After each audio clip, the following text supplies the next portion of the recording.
हम लोग आज यहाँ शहीद पार्क में सोशल डिस्टेंसिंग का पालन करते हुए सांकेतिक धरना दे रहे हैं। आप सबको जैसे मालूम है कि पिछले दिनों प्रदेश भर में तमाम कांग्रेस नेताओं के ऊपर मुकदमे दर्ज किए गए, तमाम जनप्रतिनिधियों को आवाज़ को दबाने का प्रयास किया गया, जबकि जनप्रतिनिधि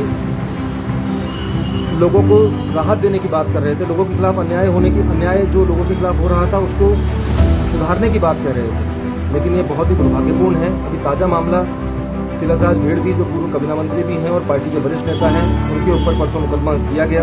ये बहुत ही दुर्भाग्यपूर्ण है। ये बात करते हैं कि लॉकडाउन उल्लंघन हुआ। एक व्यक्ति, एक जनप्रतिनिधि, एक राजनीतिक पार्टी से जुड़ा हुआ एक वरिष्ठ नेता अगर कहीं पर किसी विवाद को सुलझाने का प्रयास करता है या फिर कहीं पर किसी लोगों की बात को आगे रखने का प्रयास करता है तो इसमें कहाँ पर गलत हुआ। और किसी भी प्रकार का लॉकडाउन उल्लंघन करने की जो बातें कर रहे हैं, अगर सच्चाई में देखा जाए तो लॉकडाउन उल्लंघन तो शराब की दुकानें खुलने से हुआ। जो 50 दिन की तपस्या थी लोगों की वो खत्म हो गई। इससे पहले आपने देखा होगा श्रीनगर में पूनम तिवारी जो नगर पालिका के अध्यक्ष हैं उनके ऊपर मुकदमा दर्ज किया गया। हमारे पूर्व विधायक नारायण पाल जी उनके ऊपर दर्ज किया गया। हमारे प्रदेश के महासचिव हैं युवा कांग्रेस के और पार्षद हैं काशीपुर से अब्दुल कादिर जी, उनके ऊपर मुकदमा दर्ज किया गया। ये तो कुछ उदाहरण हैं, वरना गिनती बहुत बड़ी है, लिस्ट बहुत लंबी है। और इनके पार्षद, इनके हल्द्वानी का ही एक सत्ताधारी पार्टी का पार्षद लॉकडाउन का उल्लंघन करते हुए बदतमीजी करते हुए ऑन रिकॉर्ड आया, लेकिन उसके खिलाफ कोई कार्रवाई नहीं हुई। ये बहुत ही दुर्भाग्यपूर्ण है। और लॉकडाउन के नियमों की अगर बात करें तो इनके वरिष्ठ नेता, हमारे शहर के मेयर, ये सब लोग देहरादून जो रेड जोन है वहां से वापस आए, लेकिन उसके बाद भी क्वारंटाइन नहीं किया गया। क्या सत्ताधारी लोगों के लिए कोई नियम कानून नहीं है? हम कहना चाहते हैं कि ये कोरोना महामारी का दौर है और इस समय जरूरत है हम सब लोगों को मिलकर लड़ने की। हम सब लोगों पर मिलकर इस कोरोना महामारी के खिलाफ लड़ाई लड़नी है और उसमें सफलता पानी है, ना कि ऐसे समय पर सरकार को चाहिए कि विपक्ष के नेताओं की आवाज़ दबाने का प्रयास करे। और हम सरकार को कहना चाहते हैं कि सरकार जितना ध्यान विपक्ष की बातों को दबाने में लगा रही है, उतना ध्यान अगर सरकार और सरकार के लोग अगर लोगों को राहत पहुंचाने में लगाते तो शायद हम आज इससे बेहतर स्थिति में होते। और हम उम्मीद करते हैं कि आने वाले समय में सरकार अपनी जिम्मेदारी को समझते हुए, शासन प्रशासन अपनी जिम्मेदारी को समझते हुए कोरोना के खिलाफ लड़ाई को फोकस में रखेगा, ना कि विपक्षी नेताओं को और आम लोगों की आवाज को दबाने का काम करेगा।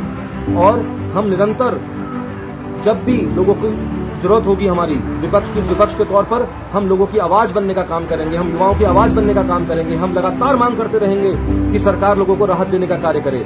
और हम सरकार को अपनी बात खत्म होने से पहले मैं एक बात और कहना चाहता हूँ कि आप ये मत समझिएगा कि आप कुछ मुकदमे पंजीकृत कर हम लोगों को दबाने का काम कर लेंगे। ये हम लोकतंत्र में रहते हैं। कांग्रेस हमेशा से आम आदमी की आवाज रही है और हम आम आदमी की आवाज को उठाने का काम करेंगे। आज भी कर रहे हैं, कल भी करेंगे। और ऐसी दमनकारी नीतियों से हम डरने वाले नहीं हैं। धन्यवाद। जय हिंद, जय भारत, जय उत्तराखंड। आज हम सांकेतिक रूप से हमारे प्रदेश अध्यक्ष जी के आह्वान पर यहाँ पर अपना विरोध प्रदर्शन करने के लिए इस धरने में बैठे हुए हैं। और जिस तरीके से हमारे नेता तिलकराज भेड़ जी पर आपने दुर्भावना से ग्रसित होकर के मुकदमा लगाया, हम इसका पूर्ण रूप से विरोध करते हैं। उन्होंने किसी भी प्रकार से कोई सोशल डिस्टेंसिंग के मानकों के खिलाफ काम नहीं किया। वो अपने परिवार में गए थे और एक तरह से वो सुलह समझौता ही करा रहे थे, उस मामले को सेटिसाइड करा रहे थे। लेकिन जिस तरीके से दुर्भावना से ग्रस्त होकर के आपने काम किया है प्रशासन ने, उसका हम पूरा विरोध करते हैं और हम मांग करते हैं कि उनके खिलाफ दर्ज मुकदमे वापस।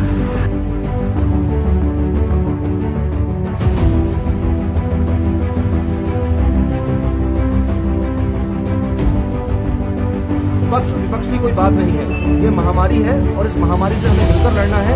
और हम जब सब लोग हम जिम्मेदारी से लड़ाई लड़ेंगे और अपनी जिम्मेदारी को निभाएंगे, तभी संभव है कि हम इस महामारी पर विजय प्राप्त कर सकें।